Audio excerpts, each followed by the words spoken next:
All right, I think we're going to get started here. Since we're at 7 o'clock, I know more people will be trickling in as we get going in the next few minutes, but we'll keep on time here for all of you that joined right at 7 p.m. So good evening, everybody. My name is Jessica McDonald. I am the president of the League of Women Voters of Corvallis. And while I have you here, I'll bend your ear for a second about the League. We have, for over a century now, been working towards a more perfect democracy. We are proud to be a nonpartisan education and advocacy organization, and we work on issues that have impact to you and your family. Now, these are things like voting rights, housing policy, social justice. Tonight's program was born out of our incredible community planning committee. The League is a place where you can have an impact on the issues that you care about, and I'd love for you to get involved if you're not already. I want to note that this is the first in a two-part series in Know Your City and County. And please join us for the second version of this on January 28th, where they will dive into the operation and maintenance of our drinking, our waste, and our stormwater systems. Also, for League members out there and for anyone interested in joining the League, next Wednesday at 12 p.m., we are also holding a meeting that is about the issues for the year ahead, and you can lend your voice to that. There's more information on both events on our website. Now, tonight you might have noticed that this is a webinar format, so you can just sit back and relax as an attendee, and you can enter your questions into the Q&A box at the bottom of your screen if you hover over it and click on it, and our moderator, Laura, will be reading those during the Q&A portion at the end. I want to thank the co-sponsors of tonight's event, the City of Corvallis and the Corvallis Sustainability Coalition. And I also want to note that this meeting is being recorded and will be available for viewing on the League's YouTube page, which can also be found on our website. So tonight, we have a lot of great information and some questions that are driving that. Really, do you know how the contacts at the city and county to get in touch with if you have a problem? Do you wonder how our emergency management system is working? Do you know where our water comes from? Do the city and county collaborate for efficiency? These are kinds of questions that brought about tonight's program. So we're excited to be here, and thank you, panelists, for helping us understand the impacts and importance of our local services. Now I'm going to pass the microphone over to Laura, our moderator for the evening and a fellow board member at the League. And welcome panelists and welcome Laura. Thank you, Jessica. I'd like to welcome all of our participants this evening and our two panelists.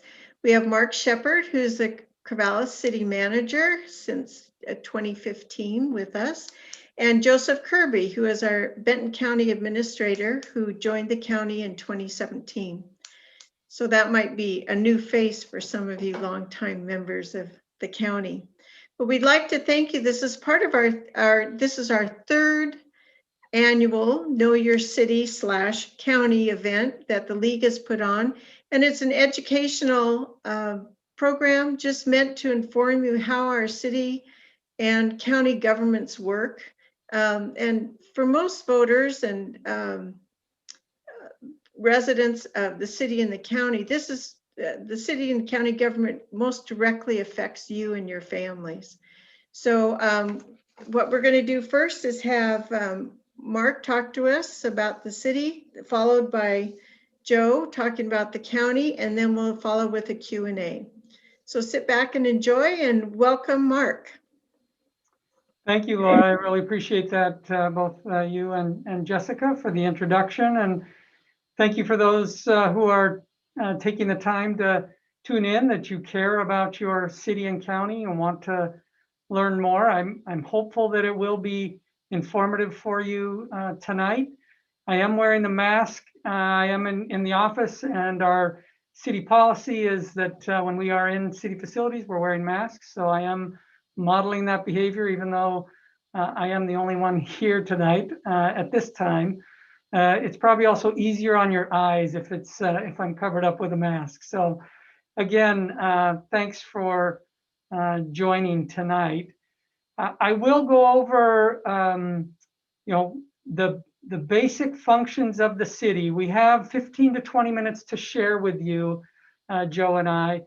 And I just got finished with a council work session in which each of our department directors gave a brief overview of the work they're doing.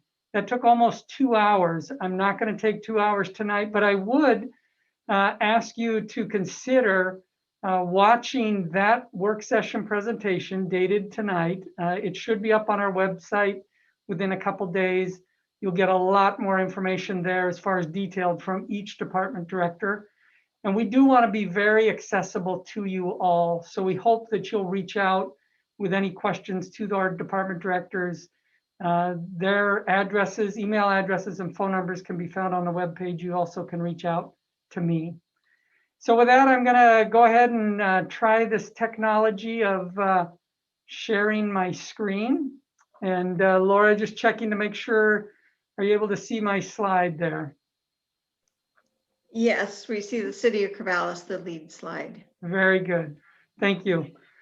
So again, it's a short amount of time. I am going to go right to the services we provide rather than spend much time regarding the governance. Happy to answer any questions regarding council, city manager, and how the city is governed. But I thought I'd jump into actually services that we provide. And again, with the short amount of time, I was trying to think about how to present this briefly. And so I'd like you to think about the city as a corporation, and we are a big business. Now, we're not looking to make any sort of profit. Our business is providing services to the community, and we do that with multiple departments. We had last year, or the current fiscal year we're in, our operating budget is just under $140 million this year. I should say our total budget. Some of that is capital investments, and some of that is operating. We have 716 employees that's split between full-time and part-time employees. We have 4 unions that we deal with in our employees and moving things forward. And in total, our assets are in excess of $1 billion. So again, you can kind of think of it as we're a big corporation. But again, our motive isn't profit, it's providing service here to the community. So I broke up our services into 3 categories. So first, public safety, and that obviously is our police department and our fire and EMS, emergency medical services. So we operate full service police department. We do work just within the confines of city limits, although we do partner with Benton County. We have mutual aid agreements with Benton County. Our fire department actually operates inside the city and outside the city. We provide service to a large, what really looks like a donut around Corvallis, that is a rural fire protection district. So we provide fire protection out there. And then we also provide ambulance services for the entire county. We are contracted with Benton County to provide those ambulance services. So there's one of those places where the city and the county are partnering together to deliver services inside the city and outside in the county. As you may be aware, we have a new police chief, Chief Nick Hurley, started in July of 2020, replacing John Sassman, our former chief, who has served very well. And then Ken McCarthy has been here just 2 years. So we've seen significant turnover in our department directors, and that'll be a theme as we go throughout the night here with these different departments. So again, the first of the 3 big buckets is public safety. The next is what I've called community support and amenities, putting together our Parks and Recreation Department and our library. And both of these departments have had significant impact due to COVID, but I'm also happy to say that they have done an amazing job in continuing to be creative and find ways to deliver services to the community. And these two departments really help really bolster and support the livability here in Corvallis. And we really enjoy a lot of community support for both the library and Parks and Rec Department. We enjoy that support through hundreds of thousands of hours of volunteers, people using the service. And then we have Friends of the Library group, a library foundation that raises money for putting on both programs and doing actual physical improvements at the library. We also have a fairly new Friends of Parks and Recreation group that is raising money for different parks improvements. And there's some exciting developments at Dr. Martin Luther King Park that we hope to be launching a fundraising system for here soon. So be looking for that. So again, provide a lot of livability, a lot of service, a lot of touch points across the whole community. It's incredible how we can serve people regardless of their socioeconomic status, race, religion. We really try to be welcoming and open in those departments, and are always looking for creative ways to connect with the community. So then the last of the big three, I'm going to call infrastructure and planning. So Public Works is our largest department as far as budget, and that is primarily driven by the large infrastructure projects that they build and maintain. We have an interim Public Works director, Greg Gescher. Our longtime director, Mary Steckel, retired at the beginning of October, and we're moving forward with a recruitment for that replacement. Just some pieces of information. I know next week you're going to hear a lot more and be able to ask questions about all things water, but we have over 660 miles of pipe in the ground within the system, within the city, when you combine our water pipes, our wastewater pipes, and our stormwater pipes. So that is a huge bit of infrastructure that we are maintaining 24/7. And fortunately, for most of us, most days, when you go to turn on the tap, clean water comes out. And when you flush the toilet, the waste goes away without a problem. And hopefully you're generally not even thinking about it. But it is something we're thinking about as we're maintaining the current system and planning for the future. And then we have community development. And it's important to remember both of those words. I think a lot of times community development, people remember the development part, in that the community development department does deal with new developments, which at times can bring anxiety, controversy, concern in how the city is developing. But we also spend quite a bit of time on the community part.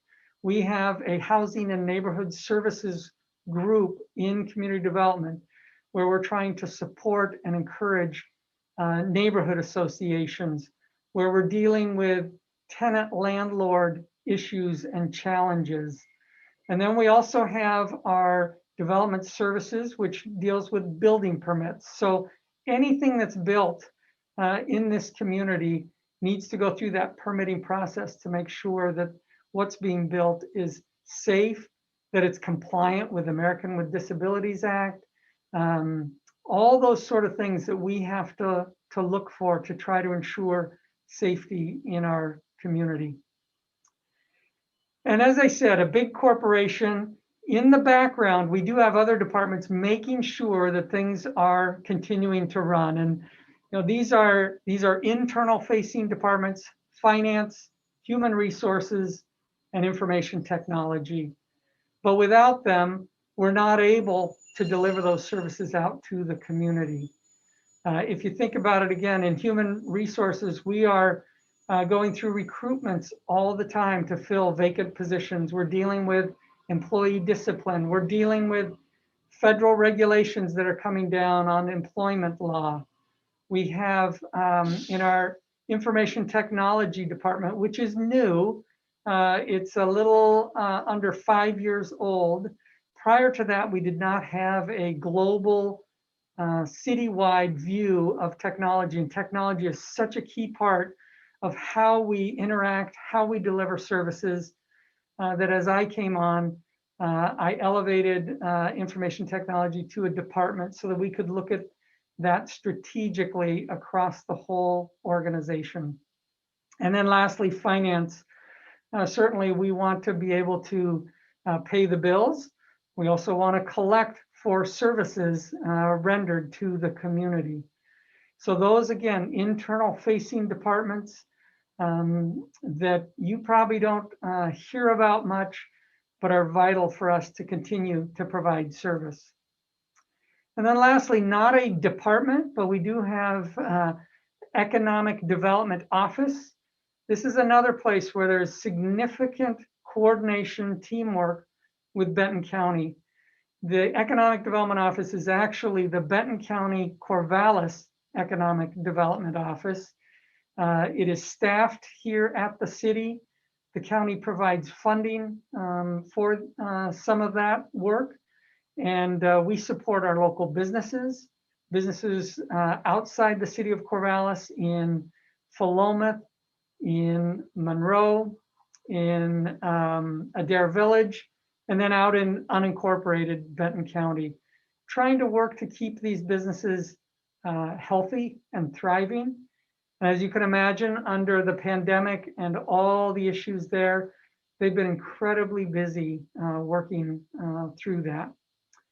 And then I'd like to add one other place where we are doing a lot of coordination. That's an emergency operations center. So we have activated with Benton County that emergency operations center multiple times in response to the pandemic. First back in March and April, we first stood it up just in how we were going to respond, where both city and county staff worked side by side in the response, the community response, really helping to support the Benton County Health Department, who had the lead. And then now we activated about a week and a half ago in trying to support the distribution of vaccines here in Benton County. So currently we have about 11 city staff working there in the Emergency Operations Center, the EOC, again, side by side with Benton County staff. We'll have city staff out at the event at Reser Stadium next week, where we're doing the mass vaccinations. And I'm sure either myself or Joe, we can answer some more questions you might have about that. So that's a quick overview of the department. As I said, tuning into the recording of today's work session with the council would be a great place to get another overview, a little more detail from each department. But I would also encourage you to look at our strategic operational plan. This is a 5-year plan where you can really see where it is that the city is investing our time and our resources, what we're trying to move forward, and on what timeline.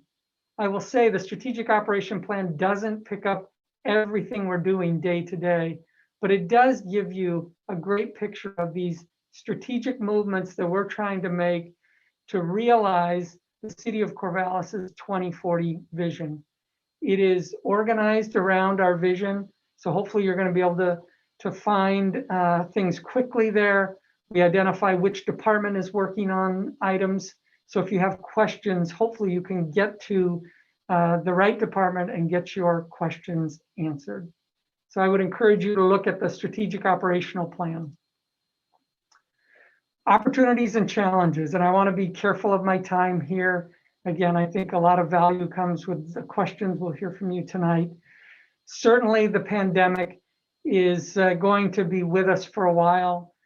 We have not only the impacts to our day-to-day operations here at the city, the services we deliver, but the impact to those marginalized in our community, to our local businesses. And we expect to be feeling those impacts for quite some time.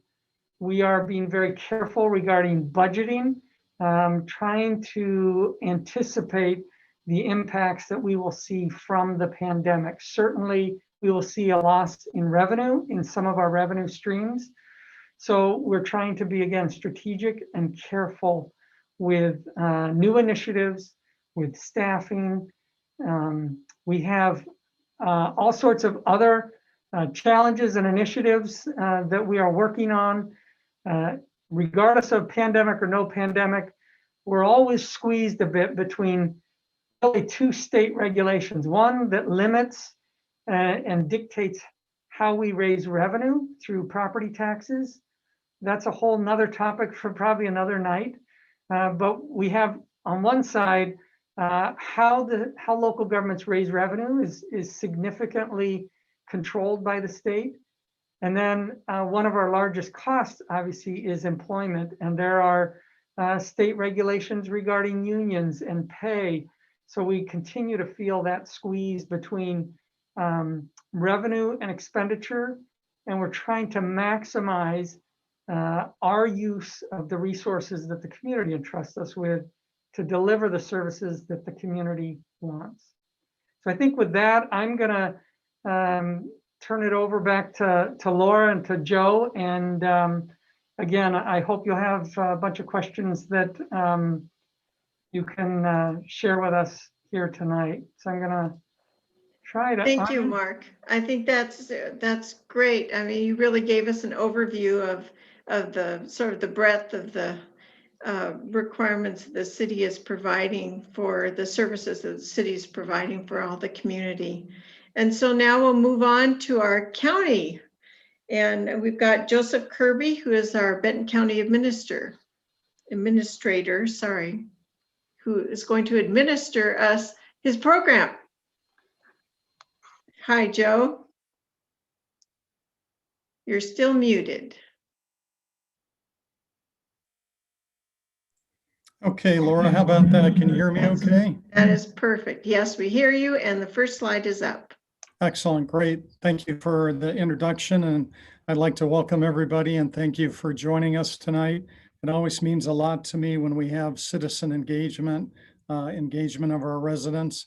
All too often, when we have public meetings, we don't have very many people attending those. So I always look forward to having these opportunities to share a little bit about the county. From my perspective, I'm going to take a little bit of a different view as it relates to counties. For me, I have been both a city manager and a county manager in multiple jurisdictions over my career. And in some cases, they're very similar. And in other cases, they're extremely different. And what I'm going to do is kind of take some of the mystery, hopefully, out of county government. I find that oftentimes residents can certainly resonate more with their local city government because the city does so many things that are very visible in terms of infrastructure, in terms of emergency services. But counties tend to be a little less clear. And I always find that there's a certain mystery in terms of how people view their local county government. So I'm sure all of you are familiar with the Willamette River that runs through Corvallis, and that's one of my favorite pictures. It's actually one of the pictures that attracted me to relocate my family from Colorado to Oregon to become the Benton County Administrator. So as we move in, and Laura, let me know if you're having trouble seeing any of my slides. I'd appreciate that. But let's talk a little bit about counties in Oregon. Oregon has 36 counties, and some of those counties are small, some of those counties are large. This is a slide that shows the state of Oregon and the 36 different counties that make up the state of Oregon. You'll notice there with the large yellow star, that is Benton County. And Benton County, relatively speaking, is actually fairly small, as you can tell by the boundaries shown on this particular map. For example, we are about 670 square miles in size. When you compare us to some of our adjacent counties, Linn County is about 2,300 square miles in size. So really over 3 times our size. Lane County is even much larger, and it reaches almost 5,000 square miles. So relatively speaking, again, Benton County is a small county.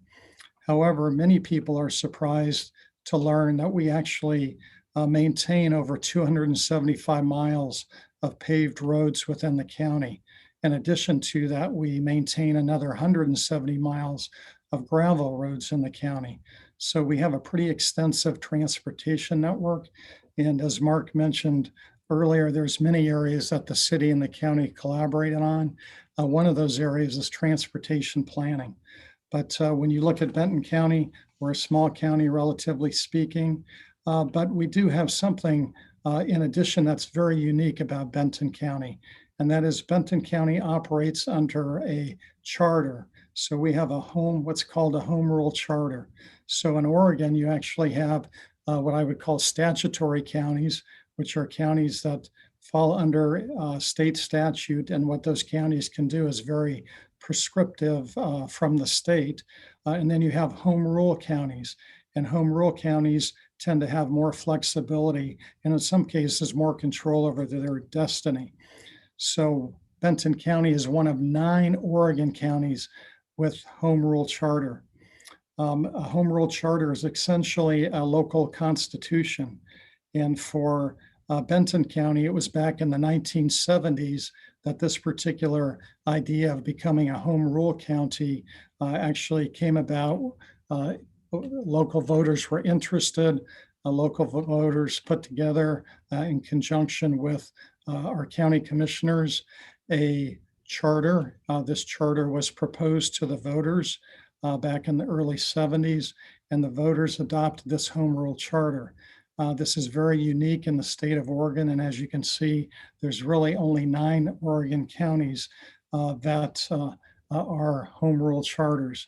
Essentially, it's a constitution. It directs how county government in Benton County will operate, and so we have the freedom, if you will, to operate in a way that our residents choose. So what would be something included in our charter? Well, our charter actually identifies what elected officials we have and don't have. For example, our county assessor and county clerk, are both department heads within Benton County. In other counties that are not home rule counties, those positions can actually be elected rather than those positions being hired for. But in Benton County, those 2 department heads report to myself, the county administrator. But in other counties, once again, they would be elected positions. So that gives you an idea of one of the things that a home rule charter allows you to do. It allows you to customize your local county government structure. Within our current home rule charter, it gives us greater flexibility than what we would have under just being a statutory county. And one thing that's extremely important to know is that the county commissioners cannot just create a home rule charter. That has to be developed in conjunction with voters, has to be approved by voters, and has to be amended by voters. So this is another special thing that I like about Benton County because it gives us the ability to have more of a direct say in how we operate county government. Moving on for just a moment to talk to you a little bit more about what that structure involves under our home rule charter is it does dictate that we have 3 full-time elected county commissioners, and that we also have 1 elected sheriff. So in reality, Benton County only has 4 elected officials at the county level. Those are your 3 county commissioners and the sheriff. We worked very closely with the district attorney, who's also an elected official. And we also consider the district attorney being part of our county. However, he is a state elected official, but our sheriff's department and other local law enforcement jurisdictions work very closely with the district attorney. As I mentioned before, the county clerk and county assessor are not elected officials. whereas in some cases they are in other counties. Also, the charter dictates what I would call administrative departments. Mark touched on some of those in his presentation, but an example of an administrative department would be our finance department. That's a very good example, or our human resource department, or a host of others. But our home rule charter allows Benton County to predetermine how we would like to operate. Our charter has been home rule charter has actually been revised 9 times since it was adopted in 1972. So many of you being engaged residents of the community likely already know who your 3 county commissioners are. I've highlighted them in this slide. They work very closely with myself and other department heads and other jurisdictions. They do work full time. I can't tell you the last time I actually saw one face to face, because they are spending a lot of time, just as I am, working virtually, or we're totally separated in terms of the facilities we're working on for purposes of isolation and quarantining and trying to keep our physical distance. But they are actively involved every day, 5 days a week, 7 days a week. And as you know, they're very actively involved in many community organizations. I would like to highlight that Commissioner Nancy Wise was just recently elected back in November and just took office in January as our most recent county commissioner. Commissioner Wise previously served for the Corvallis City Council.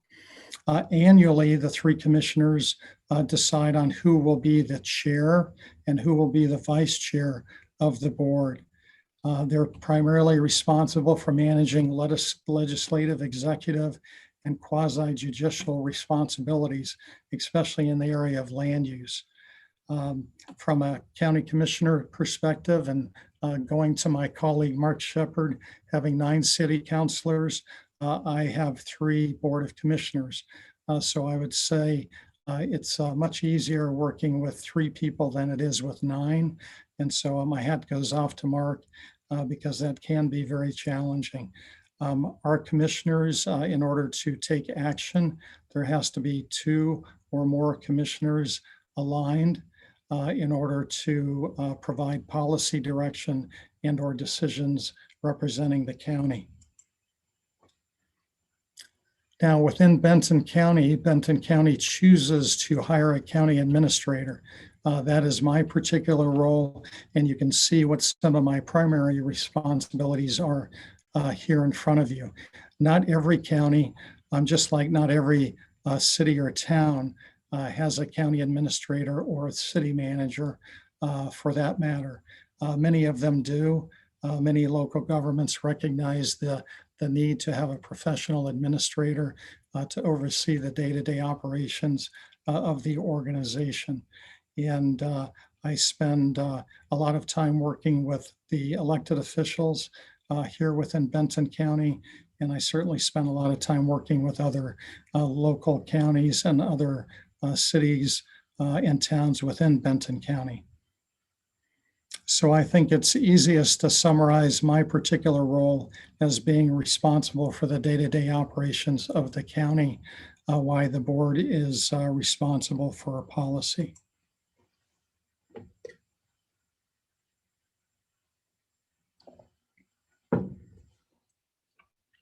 This next slide is actually a representation of how we are actually structured.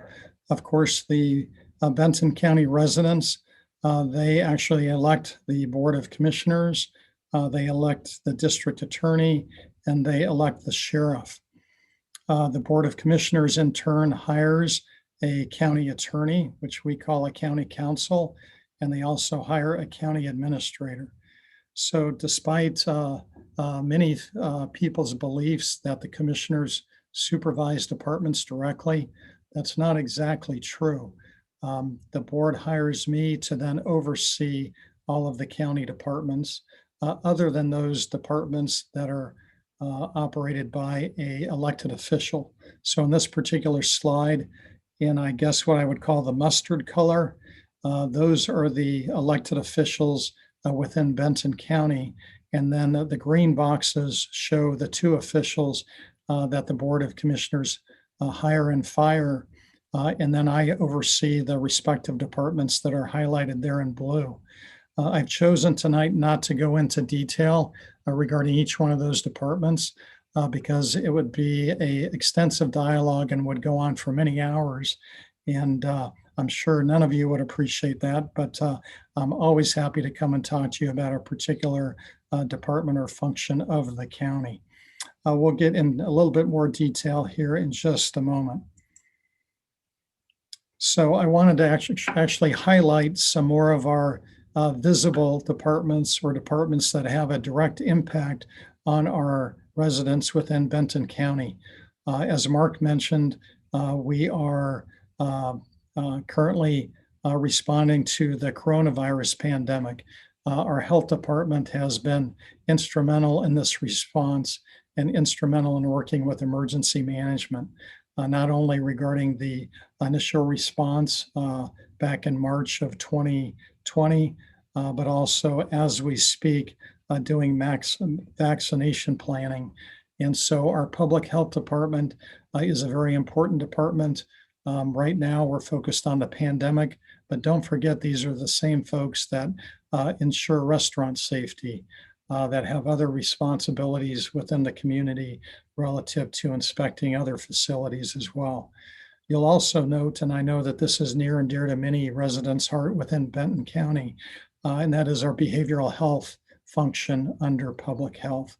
This is an area that gets more and more attention, as it should, especially in partnership with our public safety function. Public safety within Benton County is operated under the sheriff's office, and the sheriff is an independent elected official. As many of you are aware, our current sheriff announced his resignation as of February 1st, and the board just as of Tuesday of this week appointed a new sheriff to take his place. And that new sheriff, his name is Sheriff Van Arsdal, and he will be coming to us from Baker County, where he's currently under sheriff. He served for many years in the Corvallis law enforcement arena and worked, I think, for close to 18 years for the Corvallis Police Department. But moving forward, he will be our new sheriff. That's pending, of course, background checks, but those are underway as we speak. So you can see under public safety, it does involve emergency management, which Mark touched on earlier. You can also see the other divisions, one of those being search and rescue. One of the ones that oftentimes doesn't get a lot of notoriety, it really is our Marine Patrol. So during the summer months, we do have a Marine Patrol that is very active on ensuring safety on the Willamette. And that is something that we don't have highlighted here, but it is an important function as well. Under the natural resources area, Benton County, at least as far as counties I have experienced go, has a unique interest and role in managing natural areas and parks. And natural areas and parks is currently in the process as of February 1st of merging with our fairgrounds operation. And so we will have a joint natural areas, parks and events department that will be housed under one umbrella. But natural areas are very near and dear to community members. And we have a vast array of parks throughout the entire county. If you're not aware of all of them, I would really encourage you to get out on our website. We actually have some fantastic parks out in the incorporated areas of the county, Bell Fountain Park being one of them. Also moving on, transportation.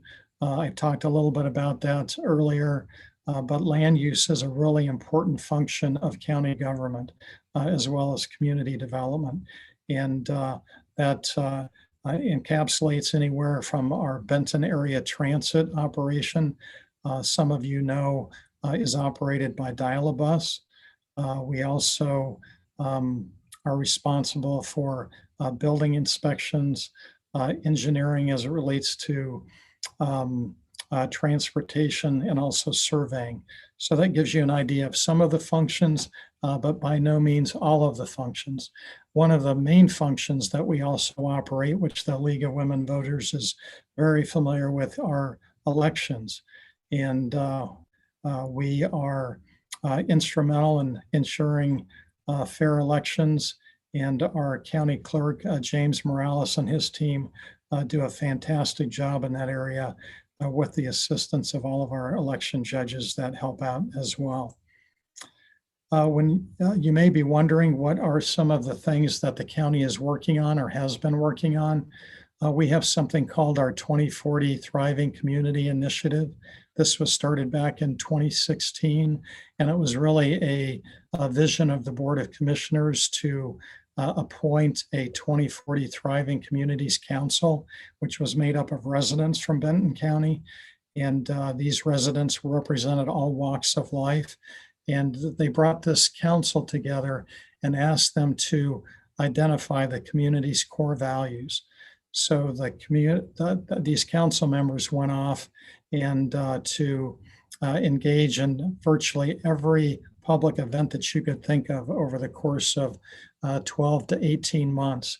We received 10,000 comments about what's important to the residents of Benton County.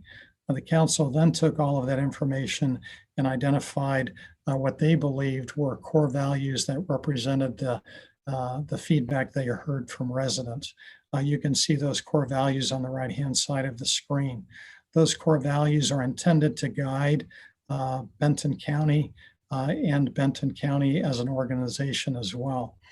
So we try and align everything we do between these core values.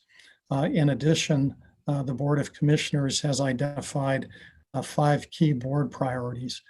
These areas also drive budgeting decisions, resource allocation decisions, and many other decisions. So when you think, how does Benton County go about making decisions?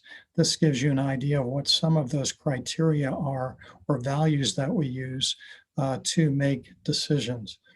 The pyramid there on the left just tries to show you how Benton County is trying to align everything we do with the core values, with our board's priorities, with our commissioners' priorities, as I just mentioned, with our departments, and with our individual staff members. So ultimately, at the end of the day, we're striving to ensure that every employee can look at their annual performance evaluation and their goals.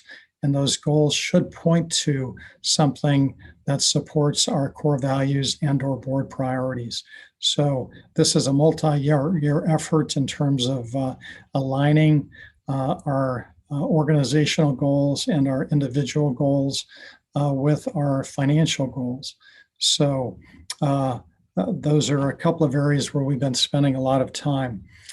Also, as Mark mentioned, and this is no surprise to any of you, the response to the coronavirus. In my career, this is really an unprecedented event, and I know that word is being probably overutilized these days. But an extremely important part of our response to the coronavirus is our emergency management team. Our current team here at Benton County operates under the auspices of our sheriff's office, and I work very closely and alongside of them. In addition, as Mark mentioned, we team very closely with the city of Corvallis and are currently operating a joint emergency management or a joint emergency operations center. And I am very proud that we are able to do that together. Many jurisdictions don't. They have individual emergency operations centers, but Benton County and the city of Corvallis are committed to having a joint emergency operations center. And we're able to share more resources that way. We're able to bring more knowledge and expertise to the table. And I think we do end up making better decisions in emergency situations based on having a joint emergency operations center. If you have interest in emergency management, it really has advanced dramatically since 2001 during the unfortunate circumstances surrounding 9/11. And this field has definitely matured over the last 20 years. We follow a system that's called ICS, or also referred to as NIMS, as another acronym for you. But it really lays out a very prescriptive way about how to manage emergencies. And so I won't go into detail. We could literally spend an hour just talking about how we structure our emergency operations and response. But the good thing about ICS and NIMS is that it's a national structure that every local government has adopted and embraced. So we all know how to operate emergency management services since the training and the framework is identical throughout the country. Also, as Mark was touching on, some of Benton County's services have been impacted by the pandemic response. Currently, the majority of our Benton County facilities are closed to the public, and they have been closed for several months now. We actually closed them at the beginning of the pandemic as well, but we're really trying to transition as many services as possible to being offered via the phone, being offered online, or being offered via email. So despite the fact that our facilities, many of them, not all of them, are closed to the public, we are still able to do business remotely.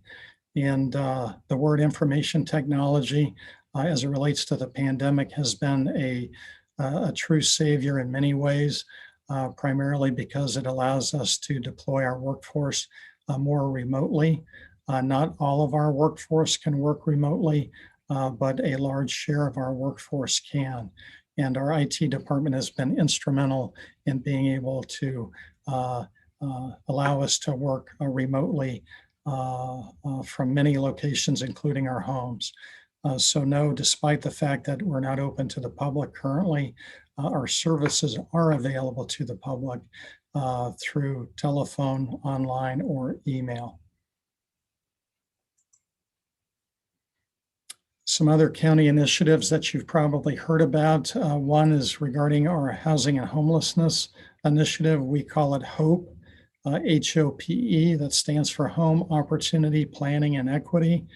This is a partnership between the city of Corvallis and Benton County. It's led by a county employee who is solely focused on supporting the efforts of helping with the homelessness situation within our county. And her name is Julie Arena, and she's very well versed in this area and has been on board with us not quite a year and a half, has made huge strides in this area. But this is a significant partnership between the city and county.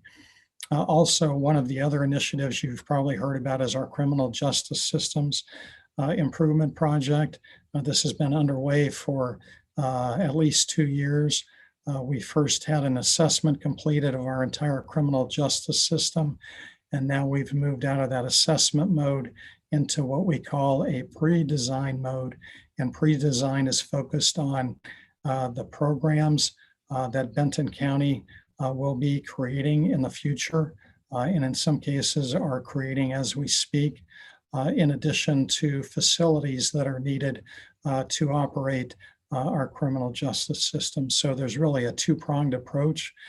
First, programs, second, facilities. You'll be hearing more about this over time, but that is an area that we are putting a significant effort into. And by the way, this links in many cases directly with some of our behavioral health services at the health department. Just a couple of other highlights. Innovation is something that we're always striving for, and we're always looking for ways to improve. We launched an innovation initiative about a year ago within Benton County, and it really empowers employees to come forward with ideas about how to improve the services that we offer to residents. How do we make them more cost effective? How do we have a greater reach? And this is a area of significant interest. This is really just continuous improvement on steroids, but we do have a focus on that. And it's really important not only to expanding the services that we offer, but it's just as important to ensure the financial sustainability of our organization into the future. Another area that we've been heavily investing in is really employee engagement. And prior to the coronavirus pandemic, the unemployment rate was hovering around 3% and in some cases lower. When you have that type of unemployment rate being so low, it is very difficult to attract, to bring in talent to the organization when there is such full employment across both the public and private sector.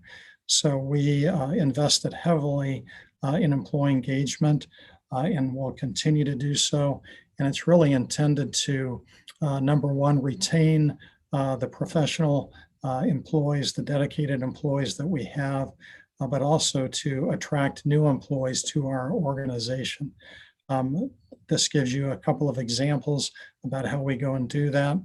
Employee virtual town halls have been really very popular through the course of the pandemic. We do a couple of those a month. Now we're migrating to another tool called Joe with Joe, which is an opportunity for me to meet with employees one-on-one a couple of times a month.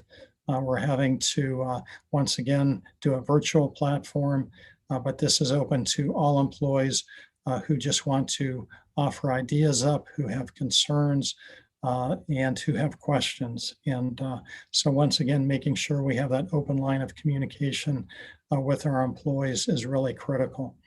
In addition, we do have 3 unions within our Benton County organization, and they are important to our county operations. And I would say that we have a good relationship between the respective unions and Benton County management. So we rely on those unions to help us get our work done day in and day out, and they're instrumental in making that happen. Also, I will end in the several minutes that I have left on collaborations. And Mark touched on this, but I really want to underscore this. I think oftentimes if there's something that a city or county manager hears, it'll be a complaint that the city or county don't work well together. And that seems to be a common belief across many jurisdictions that I've served. And I can tell you in our case here in Benton County and in Corvallis, as well as the other communities within Benton County, that is simply not true. We do a very effective job at collaborating with one another, at working with one another, and with sharing resources, sharing expertise, and in some cases, sharing how we deliver services. Mark touched on economic development. That is an office within a city government. The county does help fund that, and we work closely with Kate Porsch, our economic development director. But this is a great partnership. It ensures that the money that the city and the county invest are more focused, and that we don't have competing interests or competing organizations trying to serve in that space. 911 emergency dispatch. This is another area that the city and the county have a long history of partnering on. As a matter of fact, the city and the county went together and jointly promoted the development of a 911 district, and that passed last year amongst the voters. And so I consider that to be a real success. And I would like to honor the previous chief of police in Corvallis, John Sassaman, who did a great job of leading this effort. But you can see I've already talked about partnerships in some of these other areas. But, I will also go on to just recognize that the city and the county at times do have different interests. And in some cases, they could be competing interests. However, I think we do a very good job of articulating our differences and trying to work through our differences.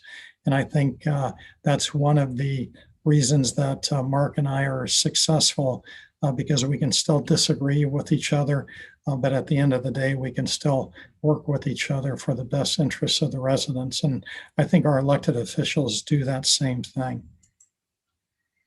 So in the flyer that was sent out promoting this particular event, there were a couple of questions that were pertinent to the county, and I didn't want to be remiss in answering those. So I do have a couple of slides with those responses, and I'm hoping that we can share this presentation with the league so that you can go back and look up these answers if you would like. However, I would like to really stress the first one, which is our mental health crisis response.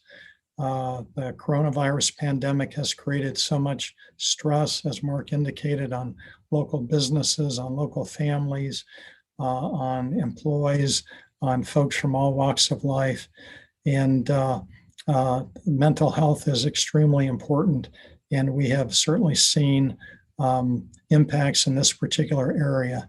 And I would just highly encourage anyone that is challenged with a mental health concern now or has a family member or friend, please refer them to Benton County Mental Health so that we can help them find the assistance that they need or provide the assistance that they need.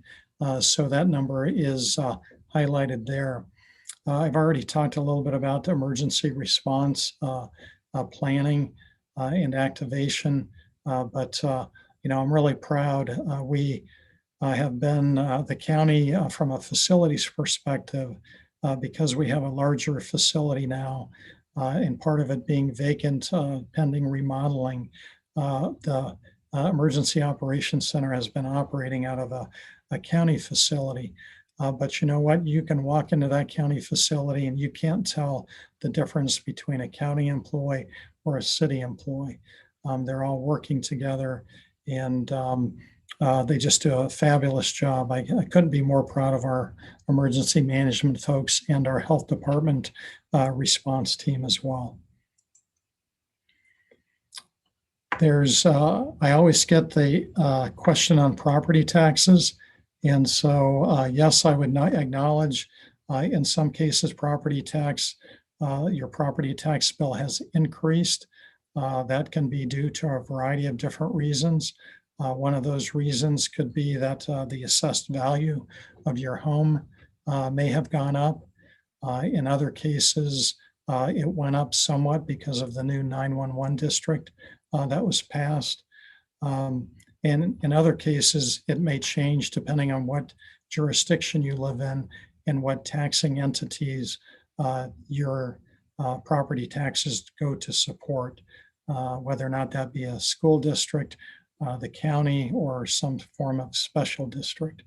But there is a lot of material out on our website as it relates to property taxes, and our county assessor's office stands at the ready to answer your specific questions if you have any. So please don't hesitate to reach out to them if you have questions or concerns regarding your taxes for this most current year. So at that note, I would like to also acknowledge we have developed a new logo. This is one of the first times the public is seeing this logo. And but one thing that hasn't changed, and that is our commitment to being at your service every day. And you have 520 county employees that work daily to do that. And I know that we're not perfect, but we work very hard in conjunction with the city of Corvallis and other local jurisdictions to serve our residents. And feel free to contact one of the ways that are listed on the bottom of that slide. So on that note, I will wrap up and thank you for listening to me tonight. I hope you learned a little bit more about county government, and Mark and I are anxious to take your questions. Thank you very much, Joe. I think all of us are sort of breathless at how much both our city and county governments provide for the citizens in the area. So we do have quite a few questions, so we're going to jump right in with them. And let me pull some of them up here. Here's a great one to start with the city for Mark. What's the current thought of the city's changes on Circle Boulevard, what we called the road diet? Yeah, so it is in pilot stage still. And I apologize, I get a little echo here. I hope that clears up.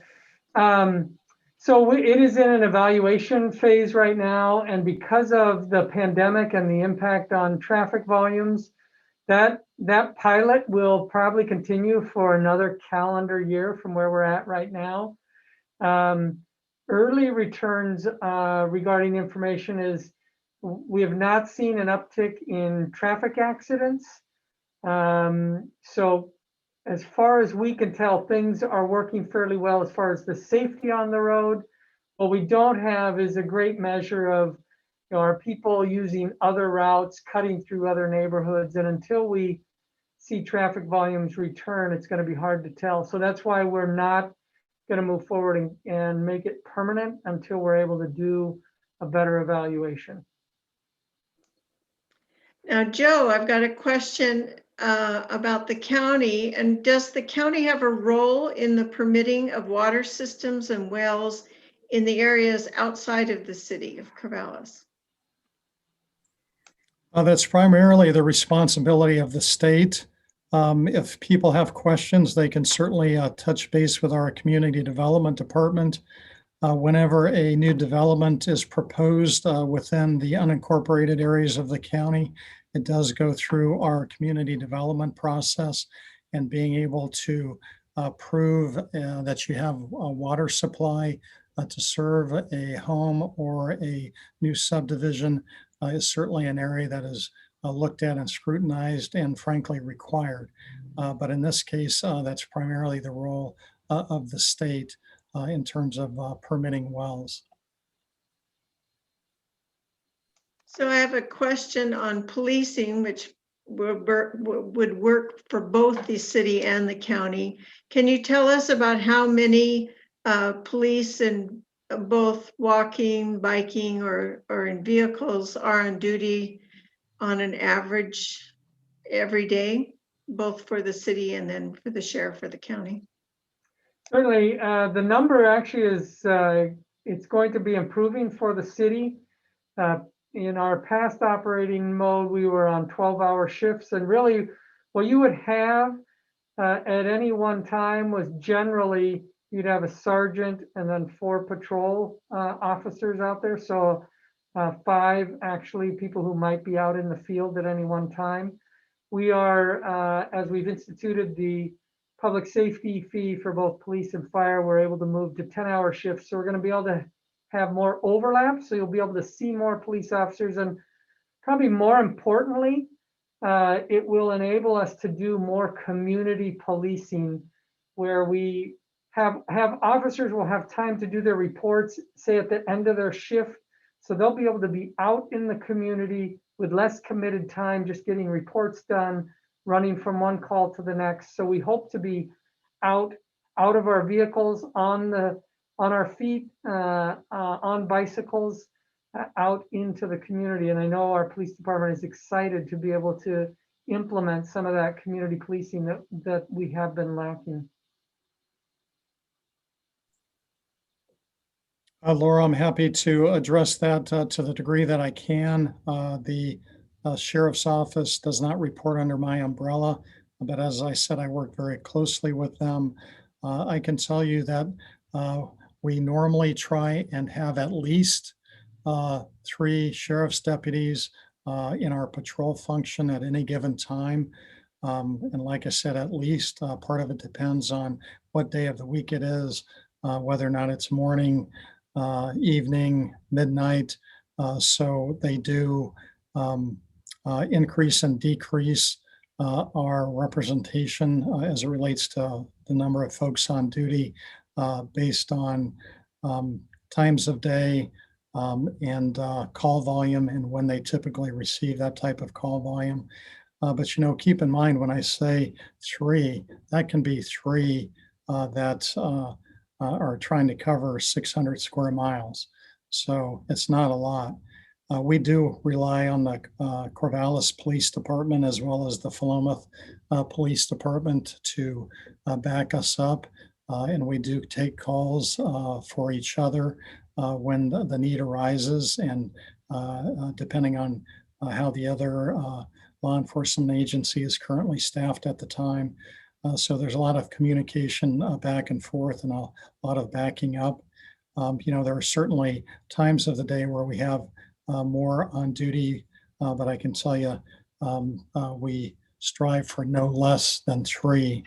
And it's one of those struggles that we have when it comes to law enforcement, being able to have enough law enforcement officers to cover the entire county. So I think our sheriff's office does a great job of covering as much territory as possible. Thank you. I'm surprised we only got one question on this, but we did get a question from one of our participants who is 91 years old and would like to know how to get the vaccine at Reeser next week. Now, I just heard about this tonight. So can you talk a little bit about this mass vaccine program that's going to be held? I can share some about that. Currently, it's still in the planning stages, but I will tell you that our Emergency Operations Center has been working for the last couple of weeks in partnership with Samaritan, in partnership with OSU, to bring the county, OSU, and Samaritan to the table. Obviously, OSU has the great facility where people can go into that facility and remain physically distanced. The county is supporting it from a planning and emergency operations perspective.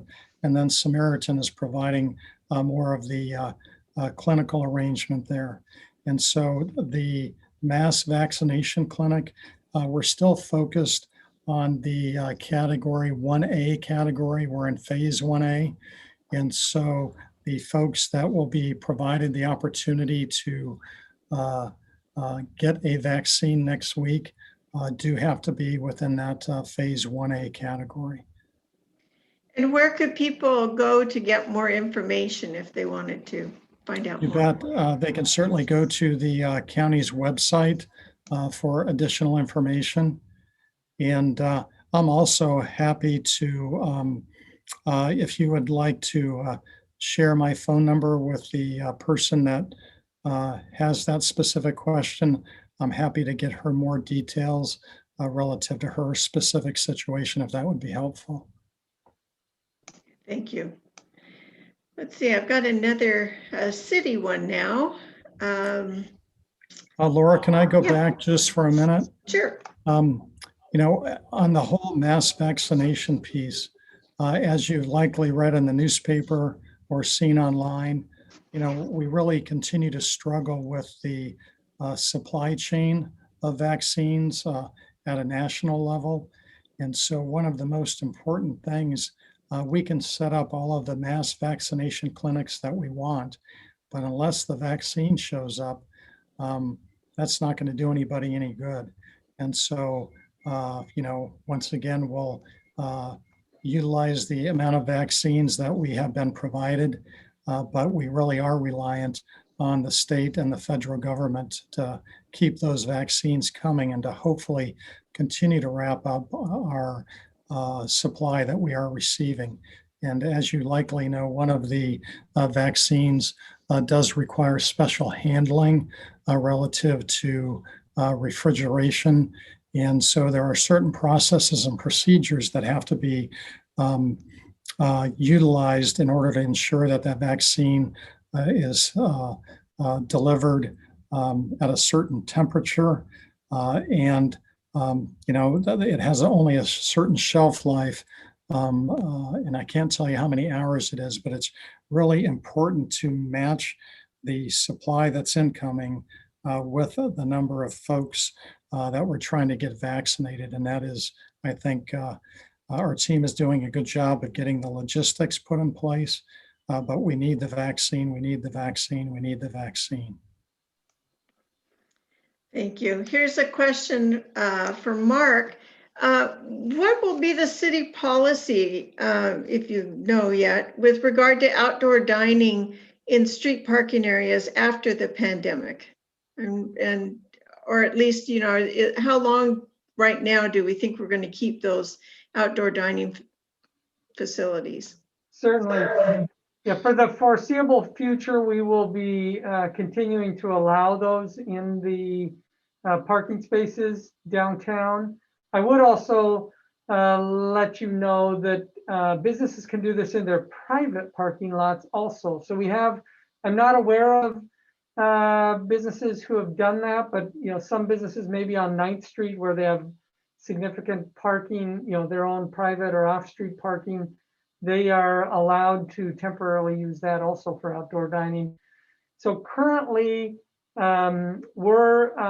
we've let businesses, restaurants know that they're going to be able to use that in through the spring. Certainly, there has been talk about, is this something that may become close to permanent? But that will require some additional conversations because as things return to normal, there are certain people who want to be able to maintain parking spaces downtown in front of businesses. And really the city is looking at, we're going through a parking audit right now. And I would anticipate that conversations about that and parking in general will become quite a discussion point in the months and years ahead as we work through issues of how do we manage parking not only downtown, around the university, across the whole community.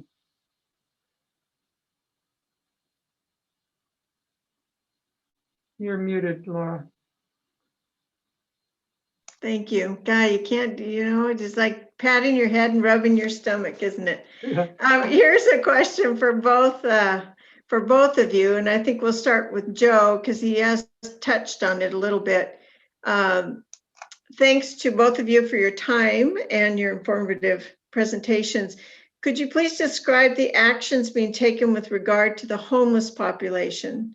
So balancing needed services with resource limitations, and include what actions both the city and the county are undertaking separately as well as collaboratively. And I know, Joe, you kind of touched a little bit on that. Well, that's a big question.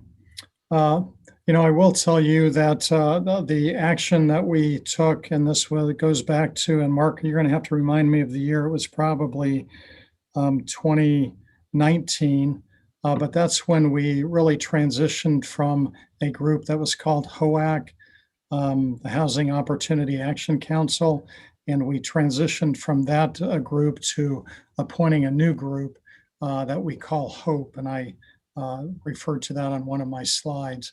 One of the specific actions that the city and the county took at that time is we hired what I call the HOPE coordinator.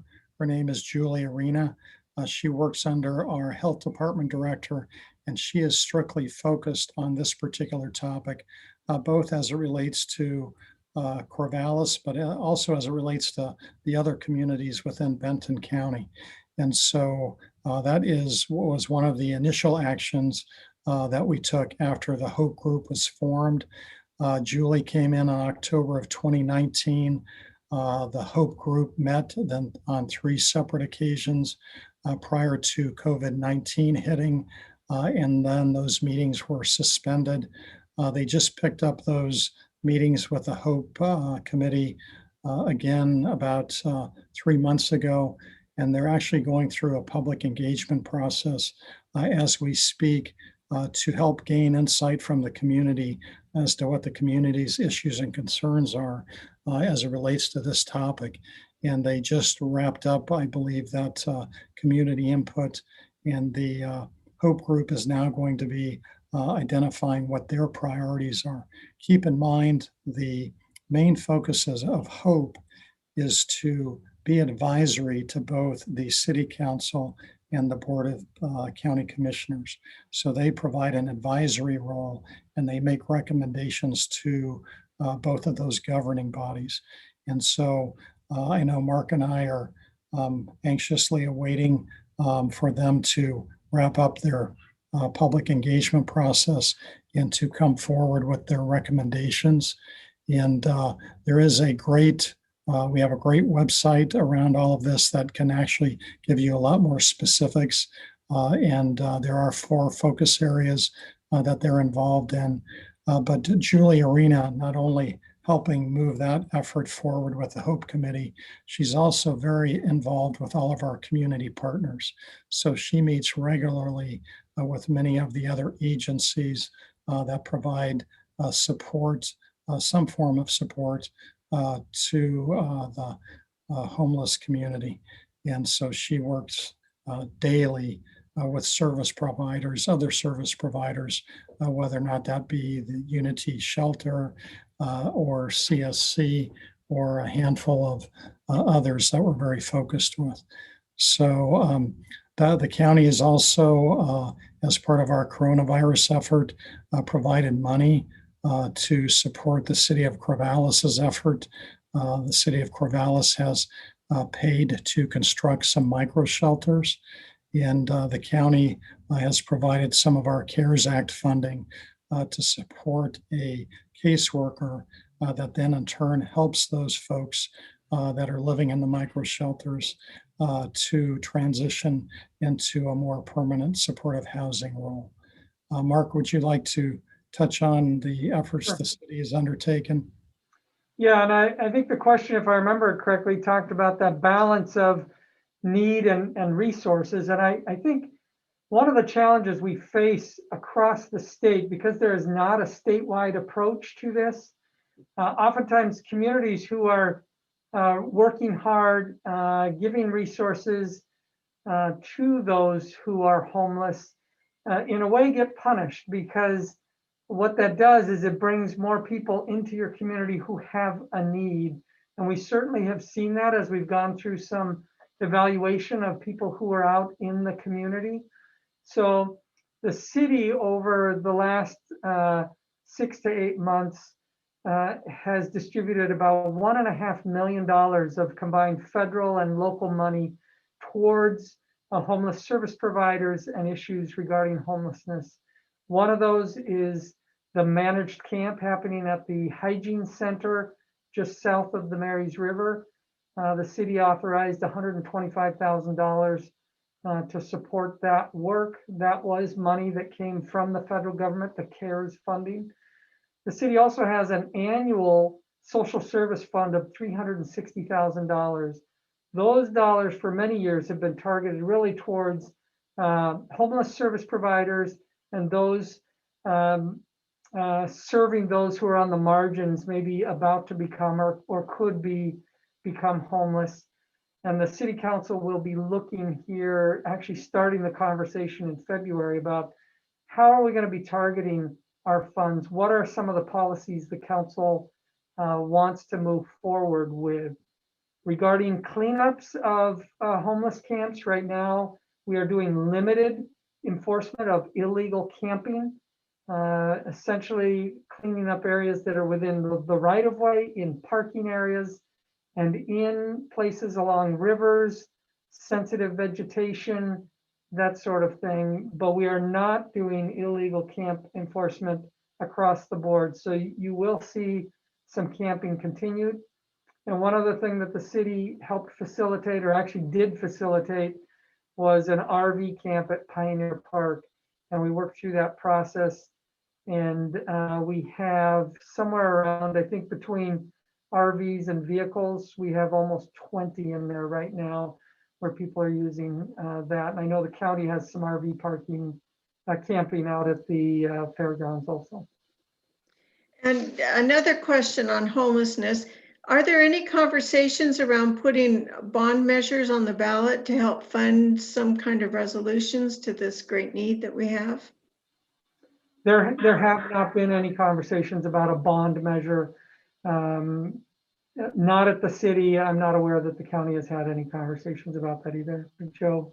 Mark, I agree with you. We have not had any conversations on a bond measure going before the voters. It has not been a topic of conversation, at least between the county commissioners and myself.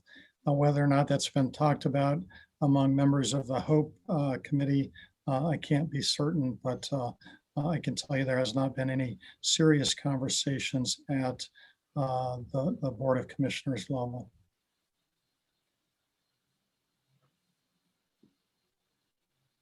Laura, while you're looking that up, I did want to touch on a couple of other items real quick. Benton County has partnered with the Benton Community Foundation, and similar to Mark, the county channeled money to the Benton Community Foundation from our CARES Act funding. And we asked the Benton Community Foundation to disperse grants out to local nonprofits that are assisting members of our community as it relates to getting through this pandemic response. So that's another actionable item.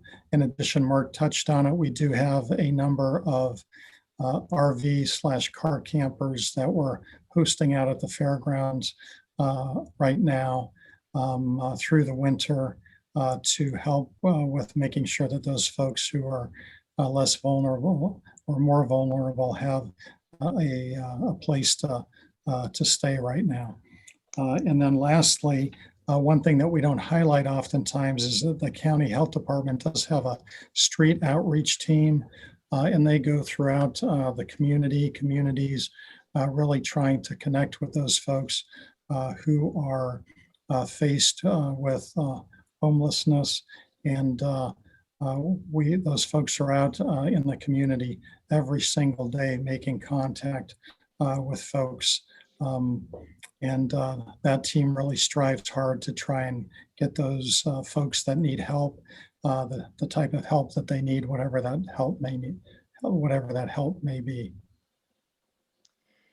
Here's another question, and I'm watching the time. It's 8:23. We were going to try to close this up a little sooner, but there's so many questions and we won't get to them all, but I'm trying to push them all through. But here's one. There are discussions at the legislature around providing more state OEM staff to, quote, help local governments. If you had a choice of the use of that money, which would pay for more regional staff, would you really find this the best use of those resources? And if yes, why? And if not, what needs do you see for the OEM area? So OEM is Oregon Emergency Management Department, I think. I would say right now, it would be better to have funds come locally to the county and cities because OEM has had some, I'll say, challenges in how they've operated, how they've distributed funds. So I guess the confidence level in OEM, that's not where I would recommend funding go. The confidence level is not high from my perspective on funding to OEM really getting used well down to the local level. I would echo Mark's comments as well. I can think of a number of purposes that we would immediately put that money to use for. When you look at our emergency management office within our sheriff's department, we have really two full-time bodies that are focused on that. One, an emergency manager, the other one, an emergency planner. We also have another person that's focused more on the search and rescue arena of emergencies. But that really is the contingent that we rely on to move us forward in emergencies. And, who anticipated having a pandemic that is going to go on for at least a year. We are really good at doing short and discrete emergencies. We're good at addressing weather events, maybe civil unrest events. But to do a sustained response when you have that few emergency management professionals in your organization is a huge challenge. And that's why this partnership with the city of Corvallis is so important, because adding our capacity from both of our organizations together, we can do more and we can sustain a emergency response longer. But I would certainly much prefer that money be directed to city and county emergency management offices for us to spend the way that we think supports our community the best. And also keep in mind that the city and the county have gone through an extensive effort of training all of our employees within the incident management system, the NIMS, National Incident Management System, and the Incident Command System. And so we've relied on a whole host of county employees, as the city likely has as well, that ordinarily wouldn't be involved in an emergency, but we've needed those resources. So that training has certainly come in handy, but I'd like to see more money channeled in this area. Someone has asked for Mark for a link to the SOP. I come from a military family. The Strategic Operational Plan. They just can go onto the city website. Yeah, and the 2021 through 25 Strategic Operational Plan was just adopted by the council Tuesday night. So that is not yet posted. They can go, if they go to the city's webpage, they'll find a big search bar right at the front and center. If you type in Strategic Operational Plan, you'll get to the link. I'm happy to send out, when we actually do post the latest Strategic Operational Plan, I'm happy to send that link out to you or to Jessica for distribution if you'd like. Thank you. And this is going to be our last question. How, for both the city and the county, how are the city and county as a whole, not just the government, currently progressing in addressing the state's carbon emissions targets? Yeah, well, the city has a climate action plan that we are moving forward with. And the city's climate action plan is really broken into two parts. One is for municipal operations. And so that is something that myself and our staff, we are working towards. That's looking at energy efficiency in our buildings. It's transitioning our fleet to electric. In fact, our police department has been running, I think it's 5 hybrid police interceptors that they've just purchased this year. And so we're evaluating that. So we are working that internally. And then we have, the community focused portion. We have a Climate Action Advisory Board. Obviously, because of the pandemic, the shift in city resources and all, the Climate Action Plan Advisory Board has not been meeting, but we are moving forward with that internally.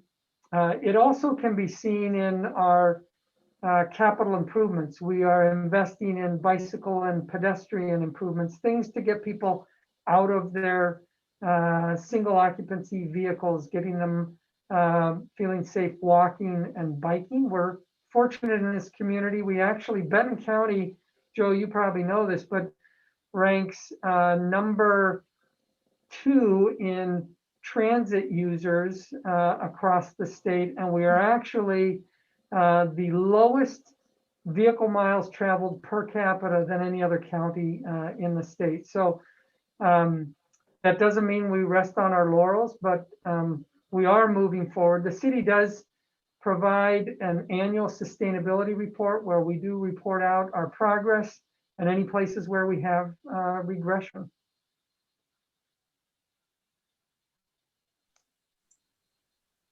From a county perspective, as you may remember it during my presentation, one of the 5 board priorities was really dealing with what they considered the climate crisis. And the county over the last couple of years, similar to the city, has been focused on a greenhouse gas emissions goal. And we do have several staff persons that are focused on our sustainability effort. Not to continue to duplicate Mark, but we have been really focused internally on our facilities, a significant focus on our facilities. One that just had some notoriety recently where we were finishing installing a solar array on the top of a building that we purchased out on Research Way. But many of our efforts are focused on our facilities and on our fleet. I do know that the Board of Commissioners would like us to expand and not just be solely internally focused.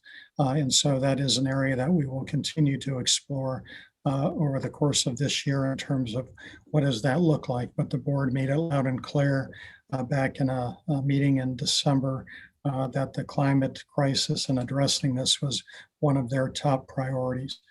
So we will be having additional discussion with the board about what that looks like aside from our greenhouse gas emissions goal and what action the county will be taking in the future that is more externally focused as opposed to internally focused. Well, it's just 8:30, so I want to thank both of you for coming this evening, and I'd like to thank both the city and the county employees who provide all of these services for the residents of our beautiful city and county. And I hope that this has helped a lot of people who participated this evening find out about different services. And I encourage everyone to go on both the city website and the county website, because you can get lost on both of them if you really choose. And then I'd like to encourage everyone to come back next Thursday night, the 28th of January, where we're going to do another Know Your City event, which is on Corvallis water, the operation and maintenance of our drinking water, wastewater, and stormwater systems. And so I hope you'll join us again. And thank you both again, Joe and Mark, for taking the time out of your busy days to spend the evening with us. Well, thank you for having me and for the interest in the city. And we do want to be able to connect with the community. So please reach out. Laura, it's been a pleasure, and I'd like to encourage the league maybe a future opportunity to maybe host an event talking more specifically about the implementation of mass vaccinations. We could provide our public health director, emergency manager, and they can go into that topic in a lot more detail if your members have an interest. Thank you so much. And thank you everyone who came tonight to participate. Have a good evening.